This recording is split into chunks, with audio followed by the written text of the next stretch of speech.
Why don't you tell me about your early childhood and music? Okay, I was born in 1929, just before the Depression. Never knew there was a depression. My father worked for the post office. I was one of four children. They were all much older than I. They were 15, 12, and 10 when I was born. So my mother was a very active in the PTA of the USA. She was president of the whole Eastern Division. So she traveled a lot. So my siblings took care of me a lot. She was also in the Mother Singers, which is a very famous music group, all women, all mothers, and I was in the Children's Singers. Went to public school, got in trouble because I was too imaginative, got punished for that. Mother finally had to go to the principal and say, this is her, what do you want to do with her? So they advanced me in class. About 7, we went to Washington, D.C. and sang for President Roosevelt. I got to hug him in the office. I got to be in the Oval Office. Had dinner with his wife in the White House. And then we got on a train and went to someplace else, I don't remember where, and we sang for a very, very large public celebration of some sort. We were very well-known children. And great trip. Never been on a train before. Never eaten out. So you learned musical instruments when you were... Mother was a piano teacher. We had 2 pianos in our living room. Mother and I played duets. And I was never involved in anything but classical music and church music. You said you danced, you did the swing, you danced Yeah, that was in high school. the jitterbug. That was in high school. And we won a championship, tri-state. I think it was tri-state championship. David and I got married in March of 1950. So David and I, when we were getting serious, I said to him, we may not want to be serious because my chances of having children are nil. They've told me I will not have children. And he thought that would be perfectly all right. Didn't bother him at all. So we got married. Very lovely ceremony at our church, Evangelical United Brother. We sang in the choir. David's wonderful bass voice. And we sang in the choir. And we were making a trip someplace. I didn't feel very good. It was a couple of years later. Going up with a boat to water. And I finally realized I was pregnant. And the rest is history. Lulu was born, David's birthday was in March. She was in March. So, that was wonderful. But on the trip to Michigan, which is where we were going, was Michigan, I discovered I was pregnant, which was just the thrill of a lifetime, because I had thought I would never have children. David worked for Oscars. We had moved to San Diego. We'd come out to visit Doyle and loved it, fell in love with it, came right back, sold everything and moved. Of course, music is my life, and his too. And so he said he had someone he wanted me to hear. So he took me up to this bar called Moonglow. I had never been at a bar in my life. And ordered me an orange juice. And, oh my God, the piano man was to die for. He was incredible. And then he was this very interesting person from Dutch East Indies. They'd been in the war. I mean, I got his whole story, So finally, David said something about she sings. I said, I don't sing any of this kind of music. I don't know. Turned out I knew something. I can't think what it was. Tony dorked around until he found a song I knew. So anyway, I sang this song, and Tony said, here. He handed me this little set of bongos. And I said, I don't even know what those are. said, she'll figure it out. Well, I was a natural. I was doing stuff with bongo, having a great time. The next day, Tony called me, and he said, I would be very interested in hearing you do more. I said, I just don't do anymore. I was still working for the doctor, and, you know, he called in the evening and all this. Well, then something came up. He called again. Anyway, it ended up, the nightclub owner was named Horatio Bela. He fell in love with me. My song, my rapport with people, you know, me and my... And with Tony, I had Tony talking, which he didn't normally do. He asked who I was.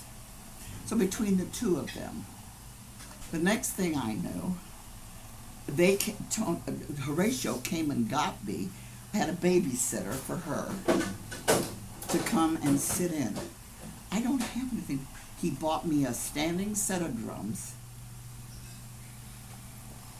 set of bongos, and I would stand on the outside of the bar and started paying me because he knew I needed money, which was just a lifesaver. I worked all day in the doctor's office, and then a couple nights a week, he wanted me there on Friday and Saturday when the big crowd would be there. And I became very popular. And of course, all of a sudden, you see, I can sing harmony to anything. Mm-hmm. But Tony had all of these people, family, that needed to come to this country. And so I sponsored them. The families would live with Luann and I. They did all the cooking, the cleaning. They were there for me to be able to work 2 jobs. They wouldn't have harmed a hair on her head. They adored her. And they would learn English. They had a teaching of English, but not conversational. They'd never been in a grocery store.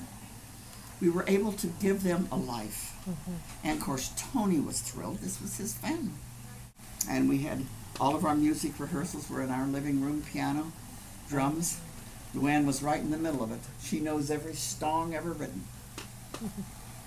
We did all our rehearsals right where I was with Luann. I tried quitting the office for a while, but we couldn't financially make it. Right. And then we went to work for Desi Arnaz. How did that happen? They came over and heard me in the bar. They'd never had a woman drummer. Nobody had ever seen a woman drummer when I was training. Nobody. I was a rare bird. Desi and Lucy had then divorced, and he bought this huge resort in Palm Desert. But I finally, after a season there, we had to sign up for a season. I said to Tony, get yourself another drummer. Mm-hmm. I can't handle this with Luann. This is not fair. Mm-hmm. I have to go home. So I went back to school and got what did I get? My business degree? Got your MBA. My MBA. So then I got hooked up with some friends who were doing free gigs for nursing homes. And I did that with a lot of joy for a lot of years. A lot of fun. The next thing that happened was church opened up. I had retired from, by then I had been helping, hadn't I, on Sundays in the bookstore. For a long time. And I made a few changes that were very successful. And the woman who ran it moved. And so Wendy asked me if I would take over the bookstore. And I said, I don't know a thing about running a bookstore. She says, yes, you do, and you will learn. So the rest was history. By then I was also playing in the band. When they finally put together a band, when there was enough money for a band on Sundays instead of a single musician, I was included in that. Hauled my congas in, and the rest is history. We've been together for a long time. So music, you see, is very major. It supported us, it fed us, it clothed us, it got us cars, medicine. It's done everything for us. So for me to suddenly not be able to play would be a real traumatic thing for me. How is it being a woman in a field that was mostly men? Oh, in the early days, I was a prostitute. Wouldn't you call me that? The Vice Squad was there once a week. You were not a prostitute. It You was weren't- just assumed that women. That's what women in did. nightclubs. Oh, in you nightclubs. weren't a sex worker, but you were working in nightclubs. Yeah. Because you So were I don't doing know. music. Of course, the police came in every Friday night and got to know me, and Where's this? it was in La Jolla. Oh, And that was in Claremont too. That was it. Women who worked in nightclubs had to be licensed by the Vice Squad. Yeah, I had to have a vice license. how was it going from? You said you were mostly used to choir and classical, going to jazz. The transition for you. I didn't have any hard time with that, I don't think. I've just had so much music in me. And I danced so much, you see. That wasn't classical. Mm-hmm. That was in high school. I didn't have any transition with that. And what about Latin? Now, Latin was different. I loved Latin, but I had never heard Latin. He decided I was going to play Latin.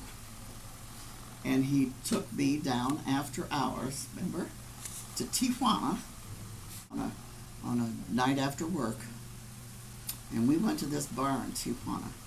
I was mesmerized. I had never heard anything like that in my life.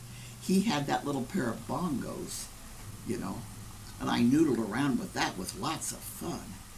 But holy crap, here's this guy with 4 big drums, and he was just superb. But what I had been doing was on the bar, I had been watching his hands.